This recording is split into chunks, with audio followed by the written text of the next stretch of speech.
أعوذ بالله من الشيطان الرجيم بسم الله الرحمن الرحيم والصلاة والسلام على سيدنا Muhammad وآله الطيبين الطاهرين. En el nombre de Dios, el compasivo, el misericordioso, que las bendiciones de Dios sean con el profeta del Islam, Muhammad, y los inmaculados imames de su familia. En esta tercera sesión sobre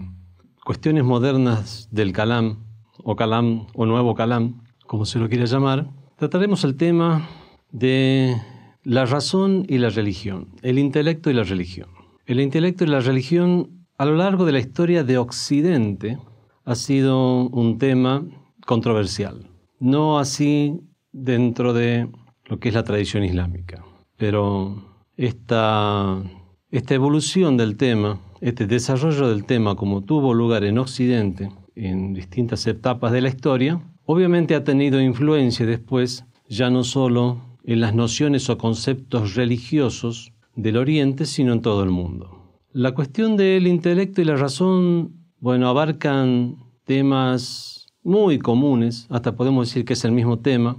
temas muy comunes a otros títulos similares como la revelación y la razón, la transmisión religiosa y las inferencias racionales, el intelecto y la fe, la razón y la ley divina.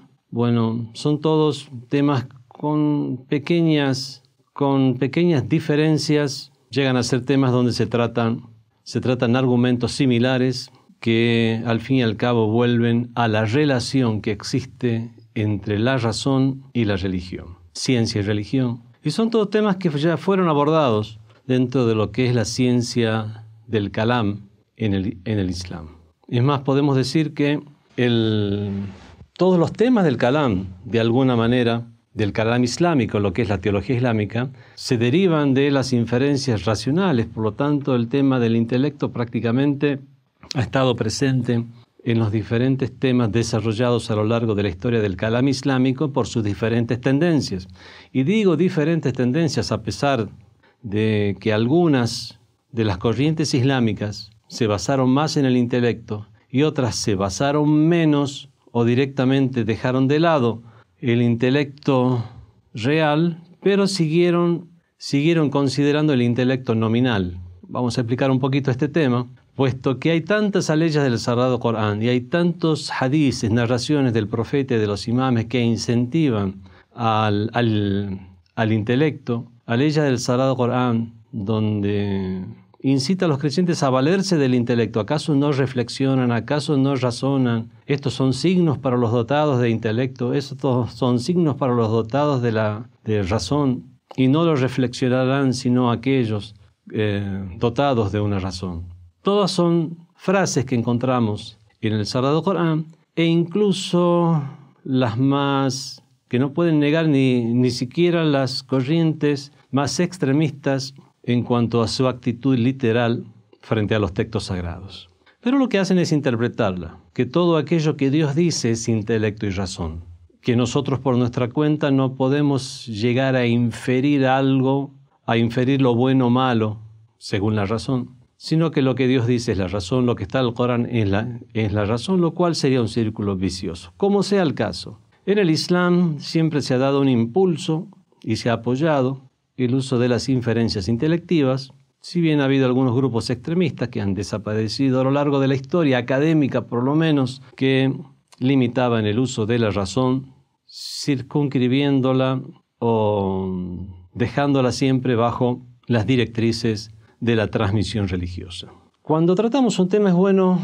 debemos hacer esto, que es ver los diferentes términos, el significado de los términos, el significado lingüístico de los términos, en la lengua del idioma, de los diferentes idiomas, qué es lo que significa, en este caso, la razón o el intelecto en el idioma castellano, y por supuesto veremos en el idioma árabe cuál es el sentido lingüístico también, etimológico de la palabra, para ver qué es lo que entendía la gente, los musulmanes, de la época de la revelación, cuando eran reveladas las aleyas del Sagrado Corán, cuando aquellos que eran contemporáneos al profeta del Islam y contemporáneos a los imames de Ahlul Bayt, con todos ellos sea la paz, qué es lo que entendían cuando se incentivaba en el Islam el uso del intelecto. y el uso, el significado idiomático, el significado terminológico, esa acepción, ese término,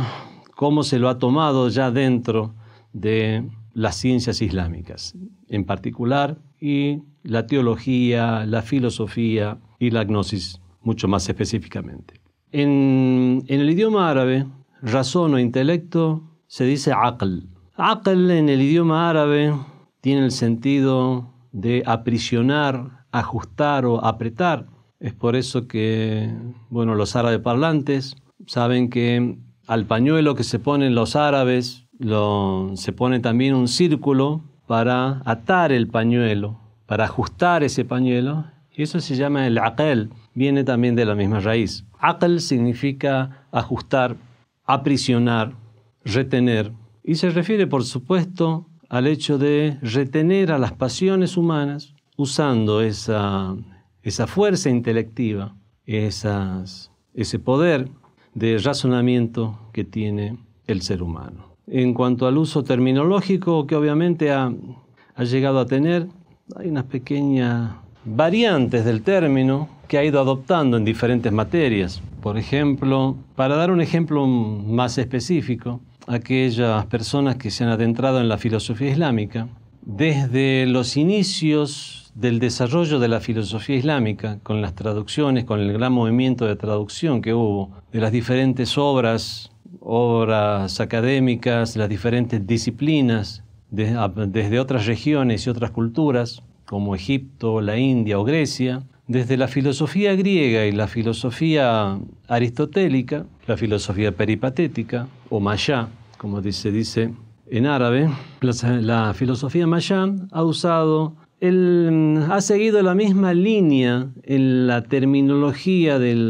las divisiones o clasificaciones del intelecto que había en las que usaban en la Grecia antigua, solamente que traducidas al árabe. Por eso la palabra aql o intelecto, con la palabra aql en la filosofía lo dividían de diferentes maneras. Está el intelecto agente, el intelecto en potencia, está el intelecto que procura el objetivo de las cosas. Esos son divisiones o términos ya más específicos del intelecto en la filosofía. Tenemos también en la ciencia del kalam, o los estudios del kalam o teología propiamente dicha en el Islam, e incluso los estudios de lógica, el aql al-nazari y el aql al-amali, que es el intelecto teórico y el intelecto práctico, y así otras clasificaciones que podemos encontrar en otras diferentes ciencias. En la gnosis, el aql al-jawhari, que es el intelecto esencial, el intelecto instrumental. En general, la palabra intelecto, como nos ha llegado en el Sagrado Corán y las narraciones, tiene más que ver con ese significado de intelecto, que es el significado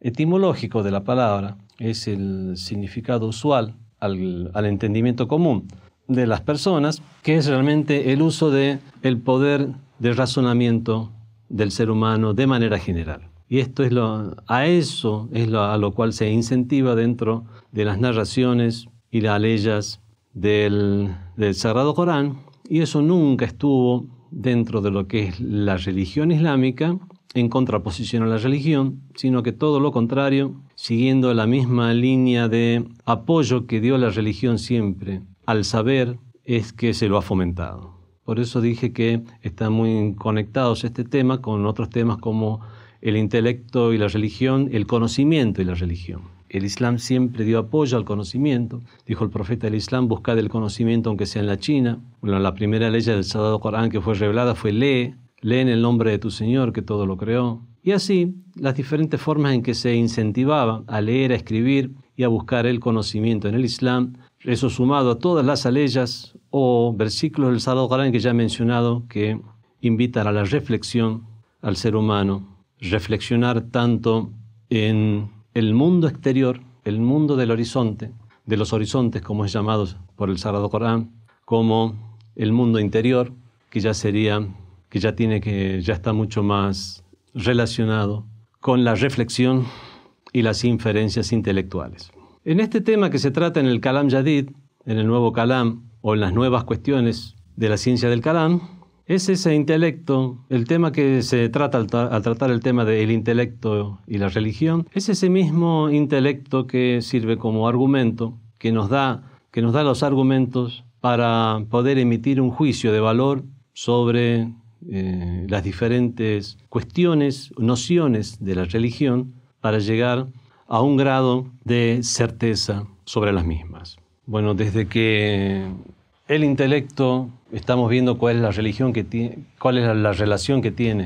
la religión, es que vamos a ver un poco estos términos religión, revelación, fe, y estos términos cuáles son los alcances que tienen. Cuando decimos religión, en idioma árabe din, estamos hablando de toda esa serie de nociones que de parte de Dios Todopoderoso fueron reveladas en la forma de wahi, o revelación, inspiración, a los profetas con el propósito de guiar a la humanidad. Bueno, en general. Esto es el propósito de la religión. La revelación es una conexión con el mundo del más allá, que se establece con el mundo del más allá, y por lo tanto son nociones que en la forma de orientaciones son transmitidas a los seres humanos para su guía, para que reconozcan el objetivo y la forma de llegar a ese objetivo. Bueno, como ya dije, a pesar de todo el apoyo que la religión islámica, el Sagrado Corán y las narraciones brindan al uso del intelecto en el Islam, lo que sí ha llegado a haber diferencias es en qué es lo que significa este intelecto dentro del Islam, o cuáles son los alcances de ese intelecto dentro del Islam. Hay algunas corrientes que le han dado menos valor al intelecto en la inferencia de las nociones religiosas. Hay otros que sin darse cuenta lo han anulado al dejar que siempre todo aquello que disponga la tradición religiosa o lo transmitido religiosamente sea lo que defina qué es lo que es razonable o no. Así que si bien mantuvieron el término, anularon su uso, el uso del intelecto o su utilización. Generalmente aquellos que invalidaron el uso del intelecto, como Ahlul Hadith, la gente del Hadith, los Ahlul Hadith fueron, podemos decir, una de las primeras corrientes que oficialmente adoptó una norma y una postura a seguir, siendo avalada por los gobernantes o de aquellos que se hicieron con el poder en el mundo islámico, califas u otros. Pero a causa de dejar de lado las inferencias intelectuales y por la gran contradicción que había en sus métodos, que era el método de la transmisión y la transmisión a través del hadith, incluso dejando de lado el Sagrado Corán, al considerar que era muy difícil llegar a acceder a las nociones del Sagrado Corán. Por lo tanto, basaban prácticamente toda su teología, jurisprudencia y orientaciones para la sociedad en lo que es el hadith, y es por eso que fueron llamados la gente del hadith. Bueno, irónicamente, fue precisamente estos gobiernos que terminaron apoyando a estas corrientes las que habían prohibido la escritura del hadith por un periodo de prácticamente 100 años después de el fallecimiento del profeta del Islam, la bendición y la paz sean con él y su descendencia, y después de haber sido liberada la escritura del hadith y comenzado a compilarse las diferentes obras respecto al hadith, primeramente sin criterios rigurosos, hasta que en una primera etapa, en una segunda etapa, hasta que por fin en una tercera etapa comenzaron a implementarse criterios ya de estudios del hadith, cuando ya se compilaron lo que es en el mundo sunni y se conoce como los sihah. Hasta llegar a eso, primero hubo una especie de caos en cuanto a los hadices, y fue en medio de ese caos que se extrajeron muchas nociones de carácter antropomorfista, como que Dios tiene un cuerpo, como que astaghfirullah, y ese tipo de cuestiones con las cuales se hicieron conocidos los Ahlul Hadith, y fue precisamente por esa caótica manera de extraer las nociones de compilaciones de hadices sin clasificar, es que finalmente se vieron desacreditados y dieron lugar a que surjan otras corrientes más serias, ya mucho más académicas, como los mu'tazilitas o los ash'aritas, siendo la corriente de los ash'aritas la predominante en el mundo de los sunnis. Estas corrientes de Ahlul Hadith, que limitaron tanto el uso del intelecto, finalmente se perdieron en la historia. Lamentablemente fueron reflotadas, primero ocasionalmente, por una persona llamada Ibn Taymiyah, muy literalista, y con ese literalismo también es que cayó en muchos desvíos, y así también pasó la historia tristemente célebre como una persona que sembró fitna o discordia en medio de los musulmanes, siendo los mismos sabios sunnis los que se encargaron de denunciarlo en su momento. Ideas que fueron reflotadas después por la secta de los wahabitas, que se infiltró en el mundo islámico a través del imperialismo británico y que lamentablemente es la madre de todos esos grupos de extremistas sobre quienes escuchamos tantas cosas aberrantes hoy en día. Pero en general, académicamente hablando, en el mundo académico islámico, son tendencias que no tuvieron peso en definir grandes corrientes teológicas. Como contrapartida a este accionar irracional de los Ahlul Hadith, eso tuvo una reacción dentro del grupo de aquellos que apoyaban a los primeros califas, a la legitimidad de los primeros califas, y que apoyaban al Islam formal como se venía dando en la mayor parte del mundo islámico, en su forma aparente. Por decirlo más claro, el Islam en su forma aparente sunni, como se lo ve hoy en día, es que surgieron los mu'tazilitas. Solo que estos hicieron un uso del intelecto, un uso extremo. ¿Se puede hacer un uso extremo del intelecto? Al final, ¿cuáles son los alcances del intelecto? Y ese es uno de los temas que tenemos que hablar ahora. Realmente, los alcances del intelecto hay que hacer un uso máximo, un uso medio, un uso mínimo. ¿Cuáles son los alcances del mismo? Bueno, ya vamos a tratar este tema. En general podemos ver que las diferentes corrientes que surgieron, como los mu'tazilitas, que usaron un intelecto, podemos decir, hasta más entre un 80 y un 90% en la elaboración de sus nociones. Luego están los ash'aritas, que usaron entre un 40 y tantos hasta casi 50% en la elaboración de sus nociones, de las nociones teológicas. Están después los maturidíes, los seguidores de Tahawi, también, que son corrientes que surgieron para llegar a depurar todas las extravagancias de los Ahlul Hadith que habían desaparecido, y para no caer en los extremismos que estaban viendo en la corriente de los mu'tazilitas. Y de estas otras corrientes más, como los ismaelitas, zaidíes, etc., que dentro de su teología hacían también gran uso del intelecto, sobre todo los ismaelitas, pero por eso es que debemos analizar cuáles son los alcances de ese intelecto, porque hay cuestiones donde el intelecto ya no alcanza para llegar a verificar nociones de la religión, como son detalles del día del juicio final, o detalles incluso de cuestiones de la jurisprudencia. Por ejemplo, el intelecto puede llegar a corroborar la necesidad de la espiritualidad y de la conexión con Dios y la necesidad de un rezo.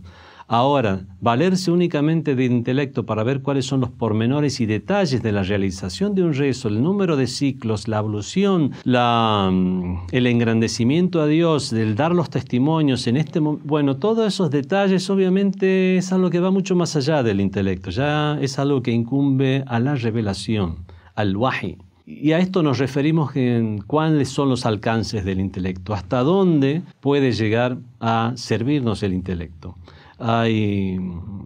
algunas corrientes, como la de los ismaelitas, que precisamente se volvieron bateníes, en el sentido de buscar un sentido esotérico a las cuestiones, porque le daban a su intelecto el aval para llegar a reinterpretar muchas cuestiones relacionadas incluso a la jurisprudencia islámica, para darle un sentido que no siempre era igual al que encontrábamos en las narraciones, ni siquiera similar al que encontramos en las narraciones y en el libro sagrado, que es el Sagrado Corán. Bueno, pero vemos que En ninguna de estas corrientes se anuló el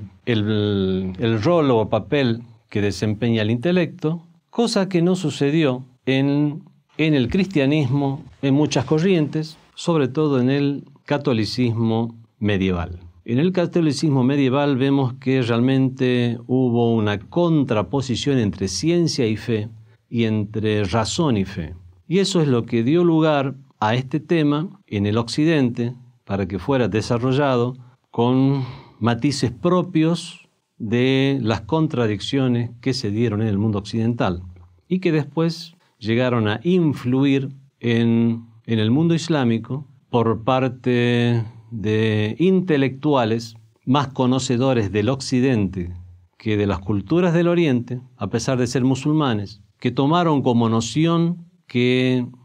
noción absoluta que en general la religión se contrapone a la ciencia y que la fe no está de la mano de las inferencias racionales, cosa que es algo que en el Islam nunca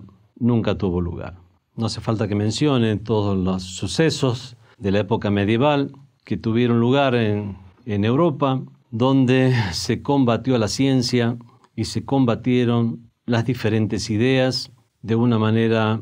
bastante extrema. Fue precisamente por esos sucesos que después, como reacción a los mismos, más que nada en el Renacimiento, es que encontramos que diferentes filósofos, diferentes formadores de opinión, en sus ideologías, en sus filosofías, ya emitieron juicios donde se presentaba al intelecto, a la razón, a la ciencia, como contrarios al fenómeno religioso. Si bien los primeros sabios que tocaron este tema, o sabios del occidente, en medio de esa terrible contradicción que había en el occidente en la época medieval, no eran ateos ni nada por el estilo, todo lo contrario, quisieron usar sus filosofías y sus nociones acerca del mundo para tratar de congeniar entre las ideas religiosas y la ciencia. Eso es lo que pasó con Descartes, eso es lo que pasó con Leibniz, eso es lo que pasó con muchos otros autores de ese entonces, e incluso con otros posteriores, incluido Immanuel Kant, que si bien sembró las bases del materialismo y positivismo de hoy, positivismo materialista y ateo, él mismo no era un ateo ni cerca. Filósofos ya escolásticos como Alberto Magno, como Tomás de Aquino, usaron inferencias racionales para explicar muchos aspectos de la religión, y en eso podemos decir que o coincidieron o se vieron influenciados por filósofos islámicos de siglos anteriores a ellos, como Avicena o Al-Farabi, para a través de la misma filosofía llegar a establecer generalidades como la existencia en Dios, la existencia en un más allá, la existencia en la necesidad de los profetas, pero no fueron tan efectivos en explicar cuestiones que iban en una muy abierta contradicción con cualquier ideología que siguiera métodos intelectuales, lo cual hizo que se llegaran a formarse corrientes de opinión que hoy en día son clasificadas como fideísmo, donde es la fe lo que se tiene en cuenta más que nada, y que siempre que aquello que no llega a entenderse o donde llega a haber una contradicción entre fe e intelecto, se da primacía a lo que diga la fe. Después, en la época del Renacimiento,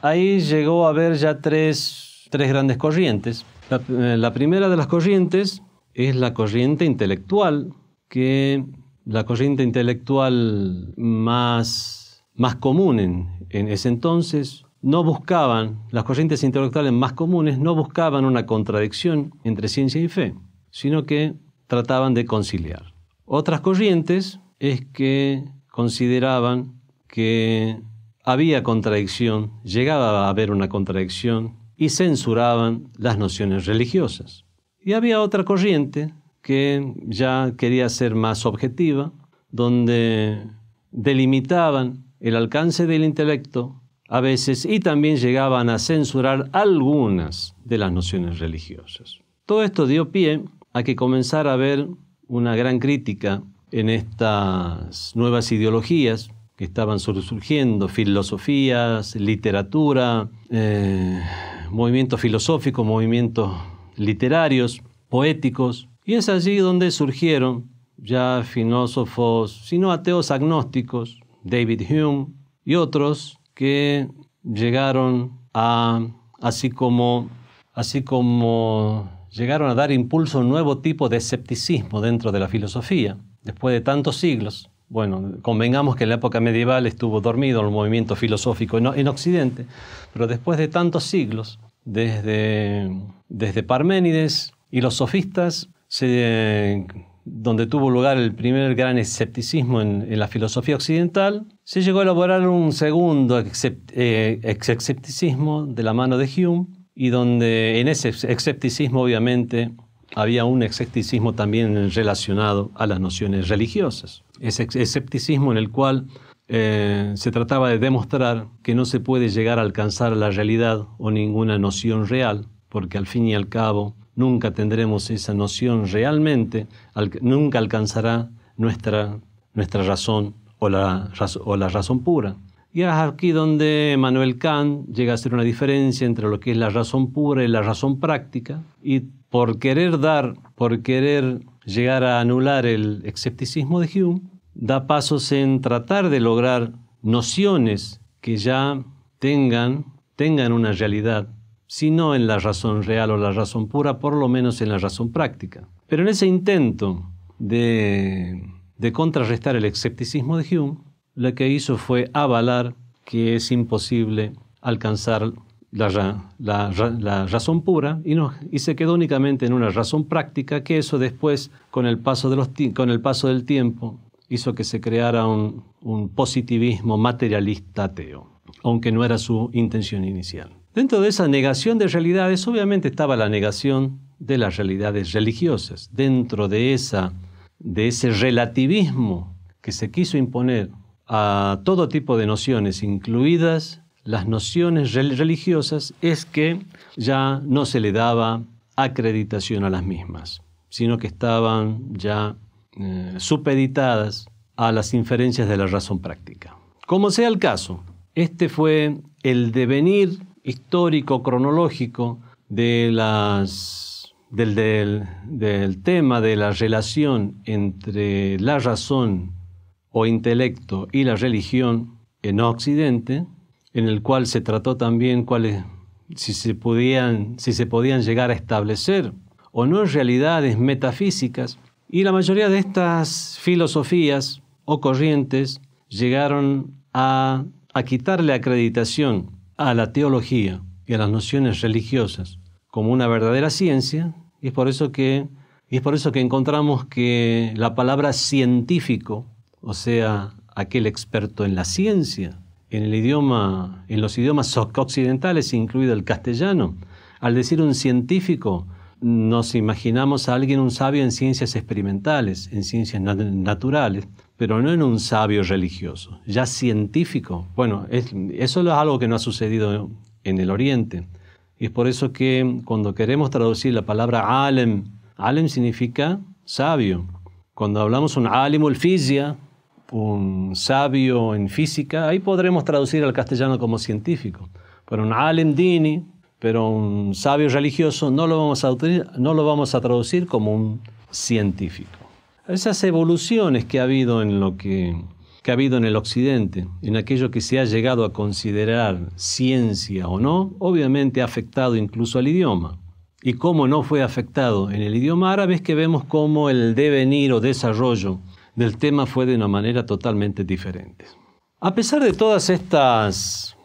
críticas, todavía seguía existiendo un racionalismo en el sentido de utilizar la razón en el Occidente. Racionalismo que fue dejado de lado por un empirismo, pragmatismo, utilitarismo, cosa que no sucedió en el mundo islámico y mucho menos en lo relacionado a la religión, sino que siempre el racionalismo se ha mantenido. A veces se ha descolorido, como en la época de Ahlul Hadith, un periodo muy breve, pero en general se lo ha fomentado y en todo caso ha habido diferencia entre los alcances del racionalismo dentro de la religión, como vemos que fue la diferencia entre los mu'tazilitas, que usaban un racionalismo extremo o de carácter máximo, o los ash'aríes, que usaban un racionalismo de carácter mínimo, o las diferentes escuelas. Ya veremos en el chiismo cuáles fueron los alcances, fueron y son los alcances de las inferencias intelectuales dentro de las nociones religiosas. Por el hecho que se ha dado tanto aval al rol del intelecto en el Sagrado Corán y en las narraciones, eso posibilitó que las diferentes tendencias y corrientes delimitaran de una forma muy explícita el rol y papel que jugaba o que debería jugar el intelecto en los diferentes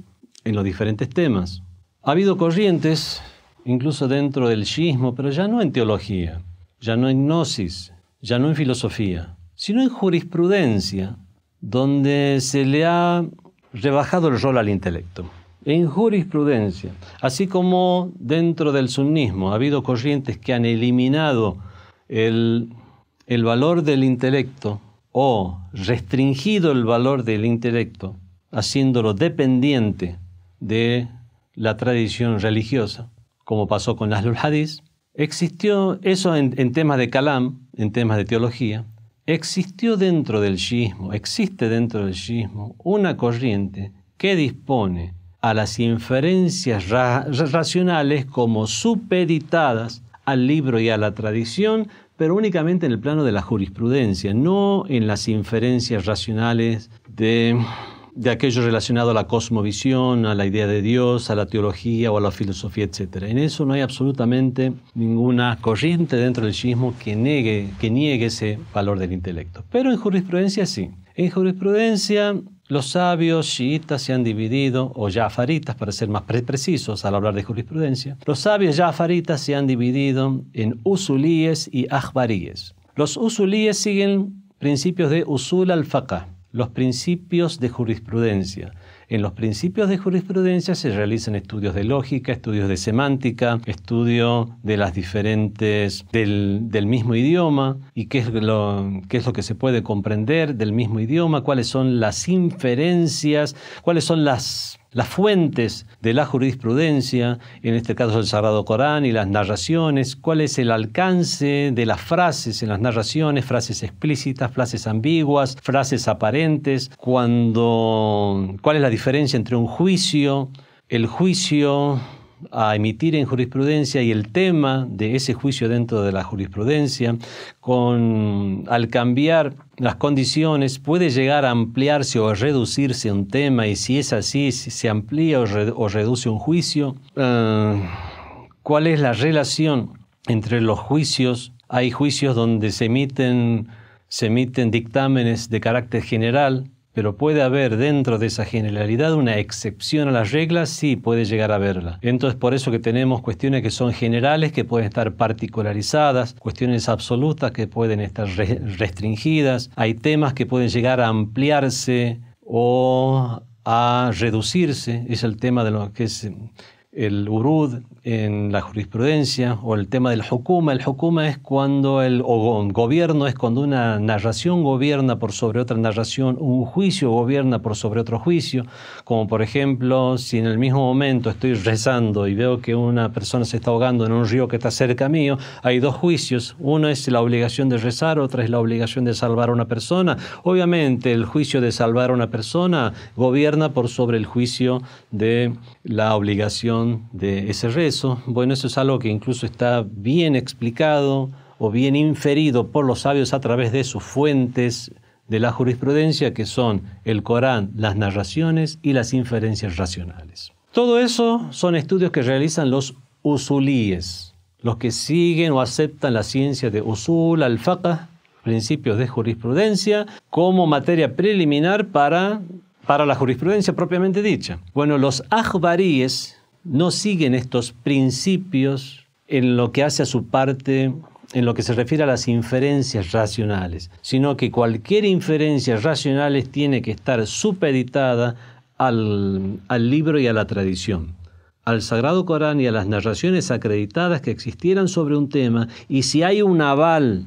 de esa actitud o inferencia racional dentro de esa ley o dentro de ese hadiz avalado y acreditado, es que recién se tomará en cuenta esa inferencia. Y esa es la diferencia que hay entre usulíes y akhbaríes en jurisprudencia y no en filosofía, teología o gnosis. Es muy importante dejar esto en claro, porque cualquier tema relacionado a lo que es el kalam o los principios de la fe tienen que ser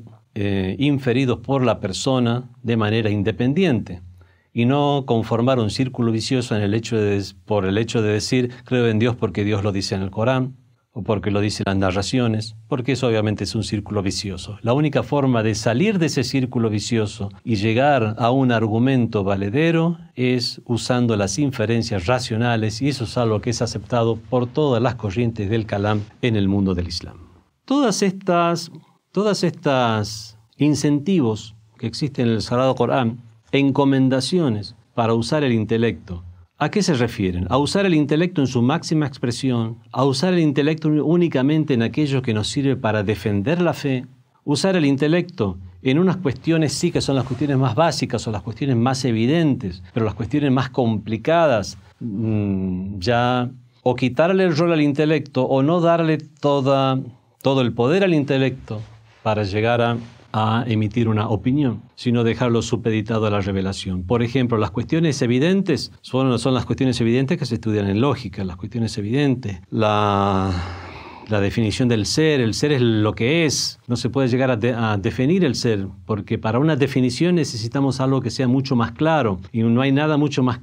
claro que la existencia misma, y es por eso que máximo lo que podemos llegar a hacer es a dar sinónimos de lo que es el ser. El ser es lo que es, la existencia es lo que es, y más de eso dejarlo como algo evidente que puede llegar a comprender ya cualquier persona dotada de razón. O hablar de su antípodas. El ser es diferente a la nada, y la nada es lo que no es. Vemos que son cuestiones que son de fácil comprensión, o por lo menos de evidente comprensión. Y ese tipo de cuestiones evidentes, o cuestiones como las matemáticas sencillas, son cuestiones que puede llegar a puede inferir el intelecto sin ningún otro argumento de carácter sensorial. Pensamos en dos cosas iguales y otras dos cosas más que son iguales, y eso nos hace que ahora tengamos cuatro cosas, estemos imaginando cuatro cosas. No hace falta ninguna información sensorial extra para llegar a esa conclusión. Ese tipo de conclusiones evidentes es lo que todas las corrientes del Islam aceptan como inferencias racionales a tener en cuenta. Parece algo muy simple y muy bobo, pero si analizamos que uno es solamente uno y nunca uno más uno puede ser uno, ahí podemos llegar a comprender cómo algo tan simple puede llegar a orientarnos a la unicidad de Dios. Este sujeto del cual había hablado, Ibn Taymiyya, que también había hablado acerca del intelecto, pero le había quitado valor, dijo que todas estas ciencias que son netamente intelectuales, como la filosofía o la lógica, es algo que alejan de Dios y alejan de la verdad. Estas son excepciones a la regla, excepciones a la regla de que en el Islam nunca ha existido corrientes que estuvieran en contra del intelecto. Realmente el peso académico que llegaba a tener este hombre en ese entonces, siendo censurado por sus pares correligionarios, hace que directamente no haya sido tenido en cuenta en su momento su opinión, sino reflotada más tardíamente ya por conspiraciones como la introducción de la secta de los wahhabitas. Por lo tanto, esta historia está muy lejos del devenir académico en el mundo islámico. Cuestiones relacionadas con la justicia divina, que la justicia divina es algo que nosotros podemos llegar a discernir de manera independiente. Eso es algo en lo cual están de acuerdo los imamitas, shias, como los mu'tazilitas, y están en desacuerdo los ash'aritas al decir que es justo lo que Dios hace. Si Dios llegara a decidir que deben ingresar en el infierno todos los profetas, personas santas y virtuosas, hacer ingresar al paraíso a todos los criminales, por el solo hecho de que la hace Dios, eso ya es la justicia. Por lo tanto, la justicia ya estaría supeditada a lo que Dios defina qué es. En cambio, dentro de los mutazilitas e imamitas, no, la justicia en sí tiene, podemos llegar a inferir lo bueno y malo de manera, con nuestras inferencias racionales. Temas como este obviamente se han dado en el mundo del Islam. Bueno, ya no tenemos mucho tiempo, los expertos en Kalam Shia, entre estas dos posturas del uso de las inferencias racionales, que son la postura de uso máximo de las mismas, como realizaban los mutazilitas, o el uso mínimo de la misma, como hacían los ash'aritas, los seguidores de Tahawi. Los seguidores de Maturidi usaron más el intelecto que los ash'aritas, a pesar de ser tan similar sus posturas teológicas. Tenemos al chiismo, o a los imamitas, para ser más específico, puesto que estamos hablando de ciencia de Kalam, tomaron un punto medio. Y ahí es donde podemos llegar a definir que existe un uso máximo de las inferencias racionales, que es que todo esté supeditado a las inferencias racionales. Incluso los detalles del más allá, e incluso los detalles de las normas del Islam, por lo cual estarían sujetas incluso a una interpretación, como hicieron los ismaelíes respecto al significado del ayuno o al significado del rezo, etc. O el uso mínimo de las inferencias racionales, que es únicamente tratar de no contradecir lo evidente, aquellas cosas que son evidentes en la lógica. Frente a estas dos posturas había muchas otras escuelas. Podemos llegar a decir que los sabios del Kalam, de la Shia, o sea, los mutakallimin, imamitas, tuvieron una postura de el uso moderado de las inferencias racionales, donde obviamente en sus niveles mínimos no hay nada que contradiga a las mismas. Por lo tanto, no puede llegar a haber contradicción entre ciencia y fe, entre intelecto y fe. Pero dejarlo supeditada esas inferencias racionales a las orientaciones de la razón cuando no haya ninguna contradicción esencial y debamos llegar a ver nociones que son detalles de cuestiones como las formas de la ablución, del rezo, o cuestiones ya más intrincadas y complicadas, incluso de la jurisprudencia misma, ¿para qué hablar ya de detalles del día del juicio final? Por lo tanto, su postura es una postura moderada en el uso del intelecto, o disponer que sus alcances obligatorios tienen un límite que, por supuesto, sobrepasan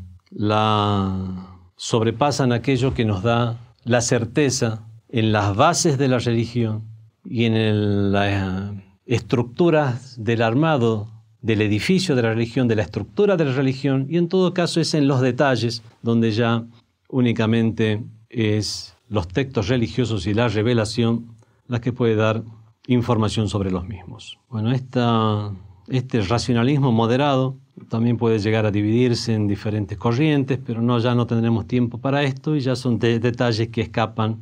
al nivel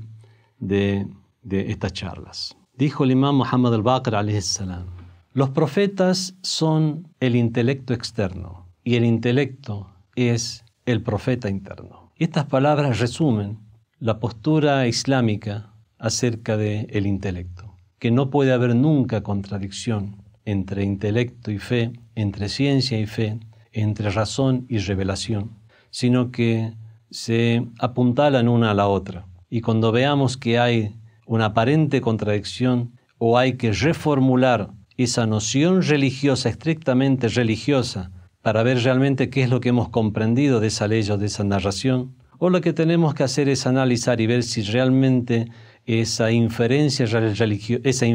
intelectual es una inferencia de cuestiones evidentes o ya son inferencias hipotéticas por ideologías o hipótesis que pueden llegar a ser variables con el tiempo. Pero sabemos y estamos seguros que nunca va a haber una contradicción entre intelecto y razón. Wassalamu alaikum wa rahmatullahi wa barakatuh. Fátima TV, saberes que iluminan el alma. Síguenos en youtube.com/FátimaTVES o en nuestro sitio web